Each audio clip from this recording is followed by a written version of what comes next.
Practical حضور کے غلام بنو، زبانی طور پہ کرتے رہو گے تو نہیں ہوگا۔ اللہ نے تمہیں بہت کچھ دیا ہے۔ جانتے ہو حضور کے غلام کیسے تھے؟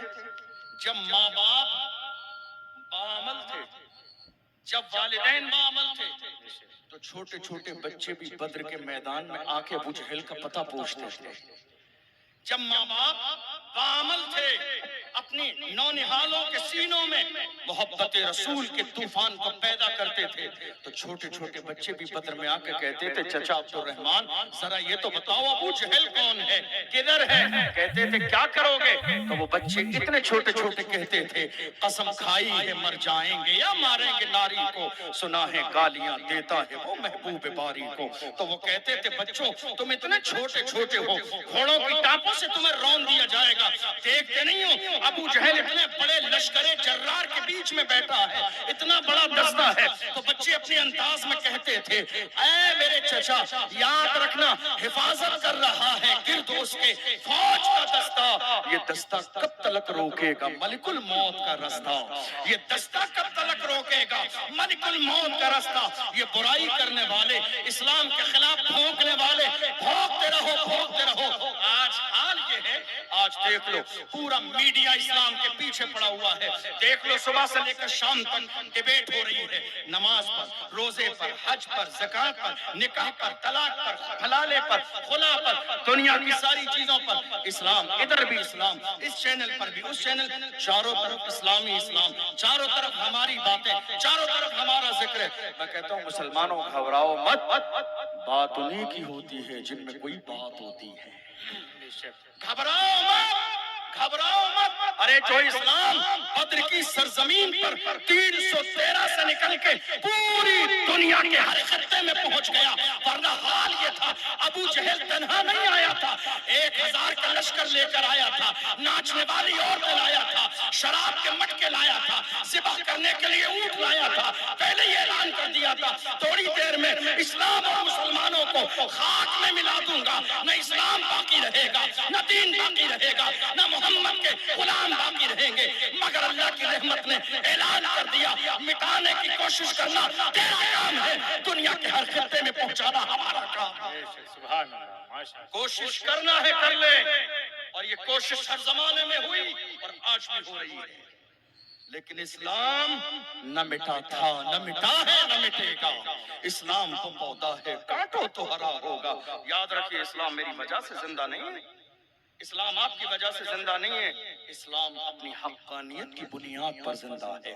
ہم نے جو کوشش اسلام کے لیے کرنی تھی وہ کوشش ہماری طرف سے ہوئی نہیں، جو محبت ہمیں اسلام کے لیے دکھانی تھی وہ ہماری طرف سے ہوئی نہیں۔ آج بہت سارے بے وقوف پیدا ہو گئے اس وقت دنیا میں، جن کے ذہن و فکر میں یہ بات ہے کہ نہیں صاحب ہم اسلام اور قرآن کو مٹا دیں گے۔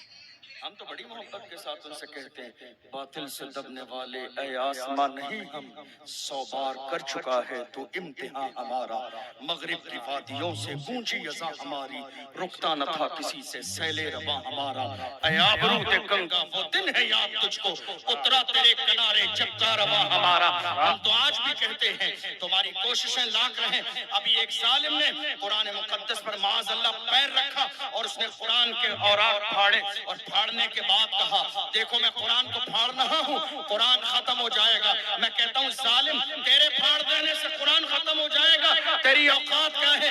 تجھ سے پہلے تیرے باپ دادا ابو جہل و ابو لہب یہ ناپاک سازش 1000 بار کر چکے ہیں اسلام اور قرآن کو مٹانے کی، مگر اللہ کی شان دیکھو 1450 سال کا زمانہ گزر گیا، اس 1450 سال کے زمانے میں قرآن اللہ نے مکے میں نازل ہوا، اتنے لمبے زمانے میں بڑے بڑے راجہ آئے بدل گئے، مہاراجہ آئے بدل گئے، حکومتیں آئیں بدل گئیں، سکے بدل گئے، کرنسیاں بدل گئیں، نظام بدل گیا، مزاج بدل گیا، فکر بدل گئی، سوچ بدل گئی، مگر اللہ کی عزت کی قسم 1450 سال پہلے جیسا قرآن مکے مدینے میں نازل ہوا تھا فیض آباد کی سرزمین پر آج بھی وہی قرآن موجود ہے۔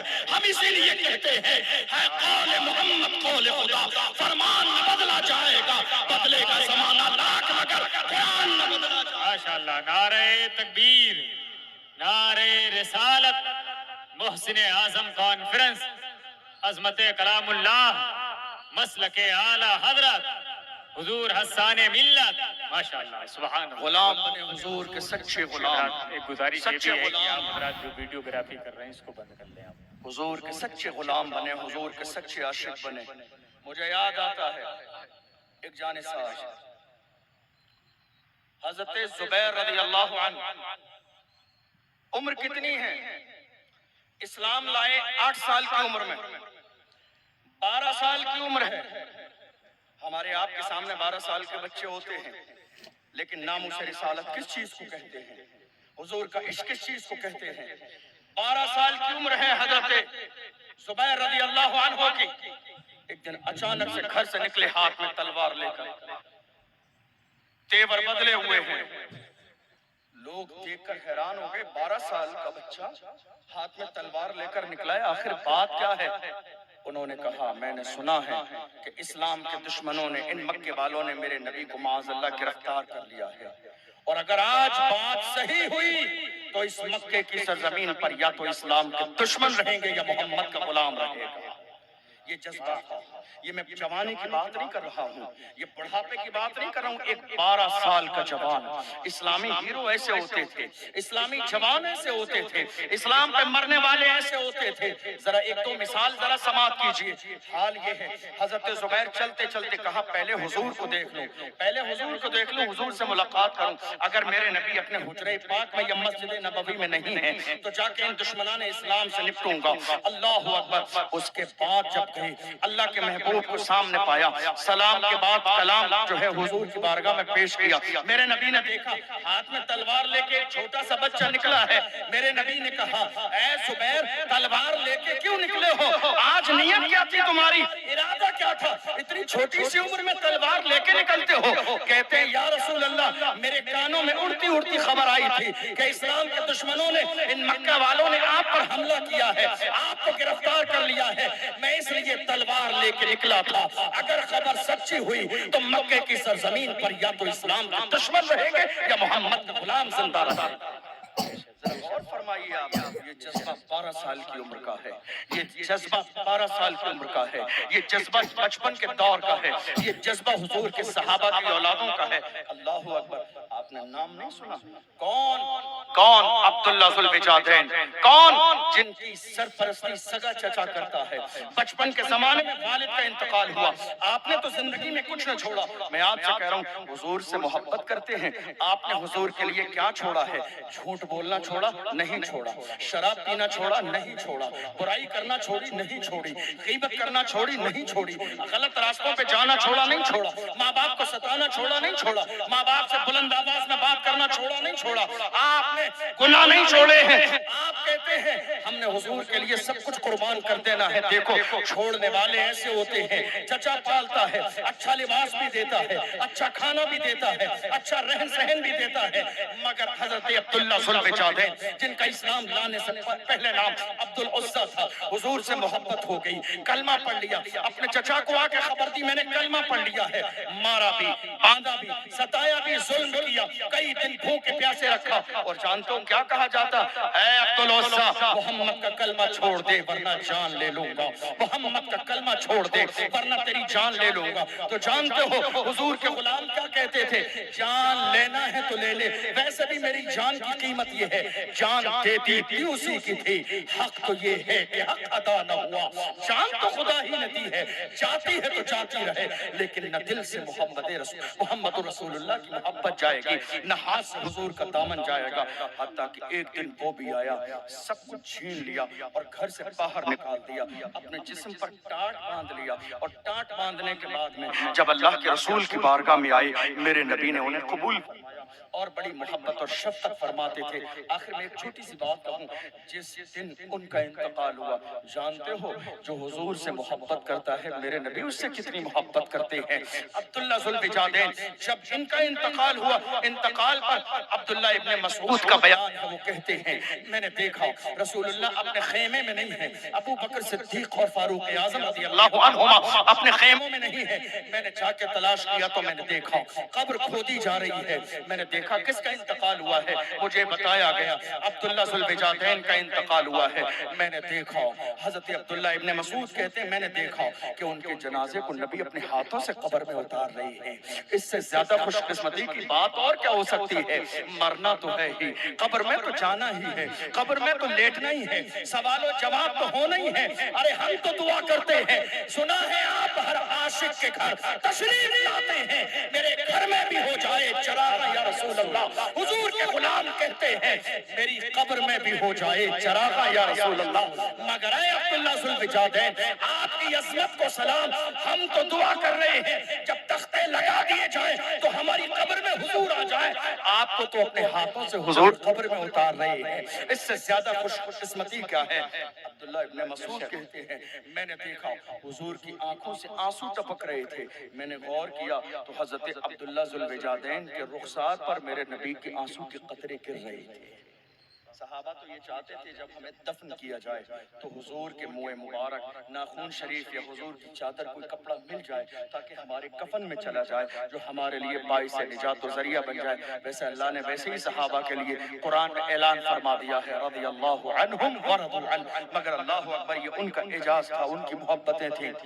فرماتے ہیں حضرت عبداللہ ابن مسعود اس دن مجھے یہ احساس ہوا اے کاش کہ مرنے والا آج میں ہوتا، اے کاش کہ آج میں مر گیا ہوتا تاکہ میرے نبی اپنے ہاتھوں سے مجھے قبر میں اتار دیتے، اے کاش کہ آج موت کا فرشتہ میرے دروازے پہ آ گیا ہوتا کہ رسول اللہ خود جنازہ پڑھا دیتے، اے کاش کہ موت کا فرشتہ میرے دروازے پہ آ گیا ہوتا کہ حضور کی آنکھوں سے نکلنے والے آنسو میرے رخسار پہ گر گئے ہوتے۔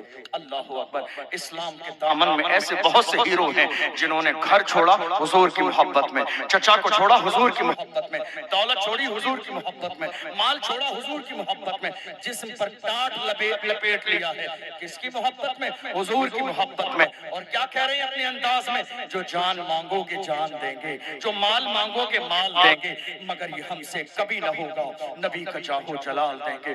حضور کے سچے غلام بنے۔ آپ کو معلوم ہے آج یورپ کی درسگاہوں سے ہم کلمہ پڑھنے والوں کو تانا دیا جا رہا ہے۔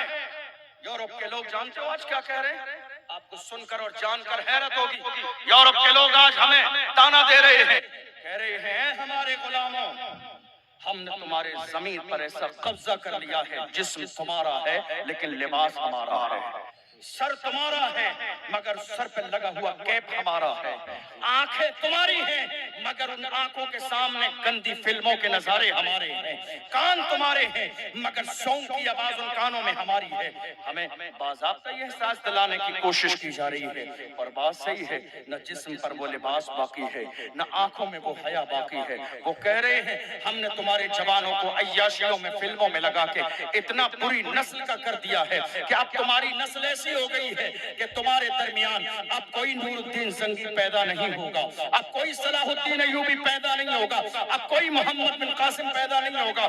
میں کہتا ہوں جوانوں آؤ، آج کی تاریخ میں اس جلسے میں عہد کرو، آج کے بعد محمد عربی کا کوئی غلام گناہوں کی طرف نہ جائے گا، جائیں گے تو ہم گنبد خضرا کی طرف جائیں گے اور پوری دنیا کو بتائیں گے اپنا سب کچھ گنبد خضرا کل بھی تھا اور آج بھی ہے، میرے نبی سے میرا رشتہ کل بھی تھا اور آج بھی ہے، بتلا دو گستاخ نبی کو غیرت مومن زندہ ہے، ان پہ مر مٹنے کا جذبہ کل بھی تھا اور آج بھی ہے۔ حضور کے سچے غلام بنے، حضور کے پکے غلام بنے، اپنے دل میں حضور کا عشق سچے معنی میں پیدا کر لیں۔ جس دن صحیح معنی میں آپ کے دل میں حضور کا عشق پیدا ہو جائے گا، جس دن میں صحیح معنی میں حضور کے سچے غلام بن جائیں گے، وہ دن آپ کی کامیابی کا پہلا دن ہوگا۔ میرے امام اہل سنت نے اپنی کتاب میں، اب وقت میں گنجائش نہیں کہ میں تقریر کروں، امام اہل سنت نے اپنی کتاب میں اس واقعے کو نقل فرمایا کہ روم کی سرزمین پر عیسائیوں نے 3 مسلمان نوجوانوں کو قید کیا تھا اور ان کو کہا تھا اسلام چھوڑ کے عیسائی بن جاؤ ورنہ تمہاری جان جائے گی۔ تو انہوں نے اپنے انداز میں کہا تھا غلامان محمد جان دینے سے نہیں ڈرتے، یہ سر رہ جائے یا کٹ جائے کچھ پرواہ نہیں کرتے، جان جاتی ہے تو جاتی رہے مگر ہم اسلام کا دامن نہ چھوڑیں گے۔